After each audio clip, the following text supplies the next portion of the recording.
Have you ever walked into a crowded party and then immediately had to leave because all of the bright lights and the thumping music made you feel sick? Have you ever known the answer to a question in class with 100% certainty, but just not been able to force yourself to give that answer because you don't know anyone else in the class? There's no way you could force yourself to talk to them. Well, I have. This is because in 2014, I was diagnosed with Asperger's syndrome, a subsection of autism, which is otherwise known as ASD. Now, ASD is a neurological condition. Basically, this means that it affects the brain's ability to process different sets of information. In the US alone, roughly 1 in every 68 people are affected, which is, as I'm sure you're aware, quite a lot. Now, there is no cure, and there is no way to develop it without being born with it. So no, vaccines do not give you autism. So it was discovered by Hans Asperger in the 1940s, and most people who do not have an ASD brain have what is known as a neurotypical brain, or NT for short. So, quick show of hands, who here has heard of autism before? Yeah, a lot of you, right? Okay, so who here could tell me some of the traits of autistic people? Could tell me some of the struggles that they have to deal with on a daily basis? So, a bit less of you, yeah. No, that's all right, I expected it. So, my point being that despite being so common, I think it's a very underrepresented part of the mental health community, which is why I want people to know more about it. I think it's a very interesting topic, and I do enjoy, in my free time, researching the parallels between it and me. With relation to myself, a couple of personal anecdotes about what led to me getting my ASD diagnosis. I would, as a child, often make simple things like a walk to the park or something absolute hell for everyone else who was going there. For the tiniest reasons. It was always too cold or too windy or even just too bright. So yeah, I know I sound a bit like a whiny child, but there is more to this, I swear. There was this one time, my mum was about to go shopping, so she said, "Nan, the dog needs walking." So I went. Yeah, he does. Hour later, she comes back. Can you guess what happened? I didn't walk the dog. Now, there's a good reason. She never told me to walk the dog. She only said that the dog needed walking. Not my fault, right? Okay, another similar story. My dad said, "Nan, breakfast is ready." So I went, 30 minutes later, breakfast still left uneaten. Again, not my fault, okay? Whatever.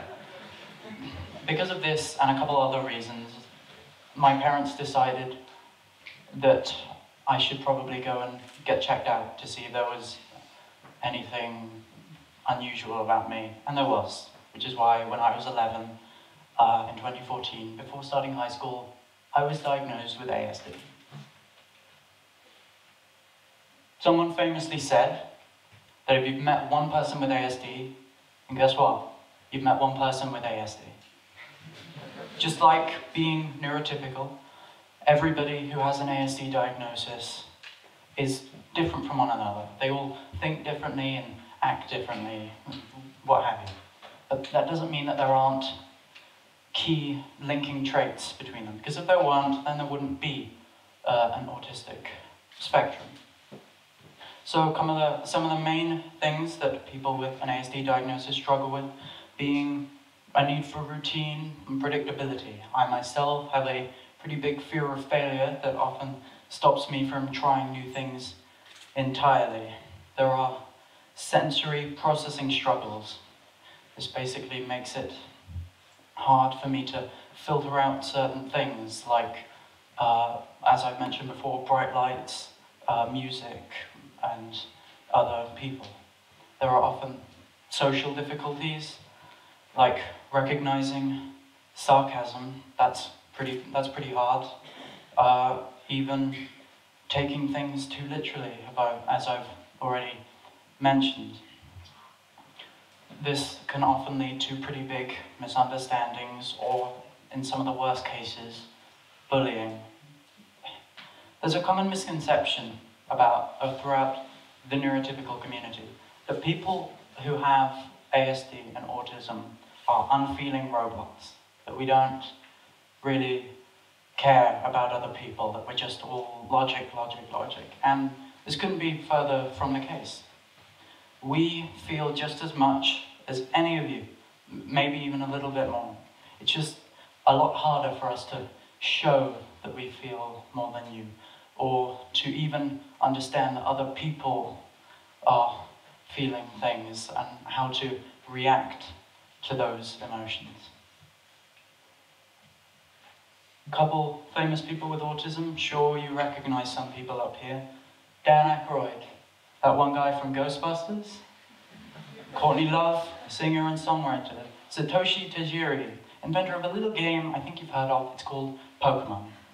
Yeah, my point being, it's far more common than people think. Now, while ASD is first and foremost a disorder, that doesn't mean it doesn't come with its fair share of perks and positives.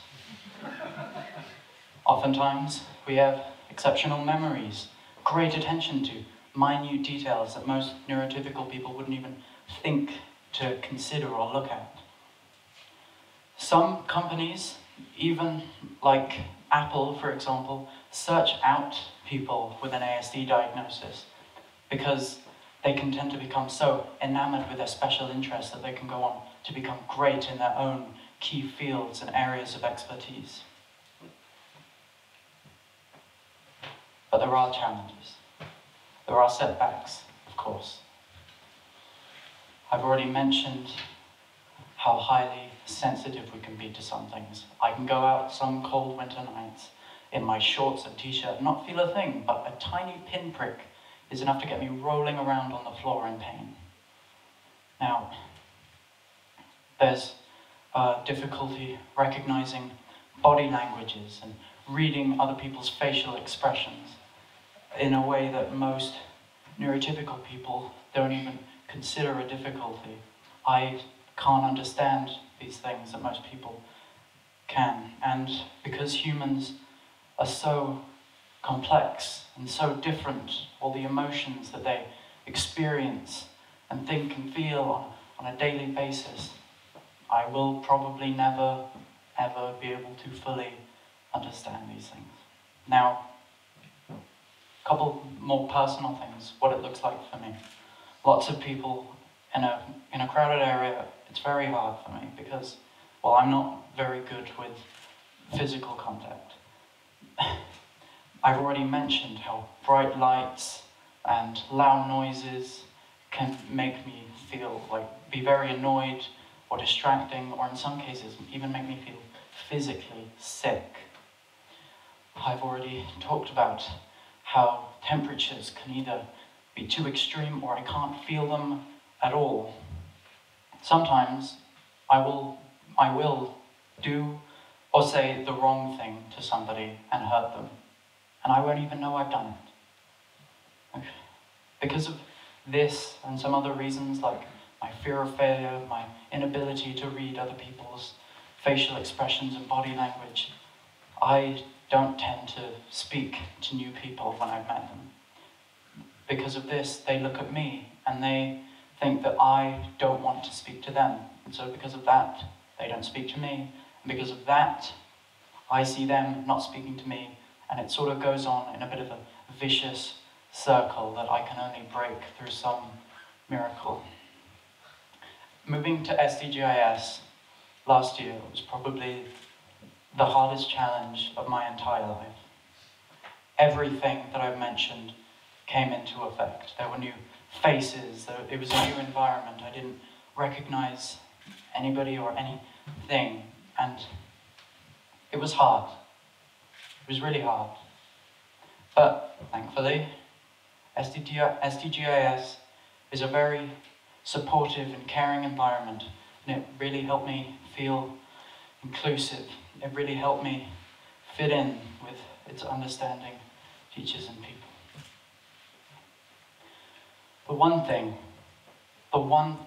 that I wish every neurotypical person listening right now is that I and so many others have Asperger's syndrome, are part of the autistic spectrum.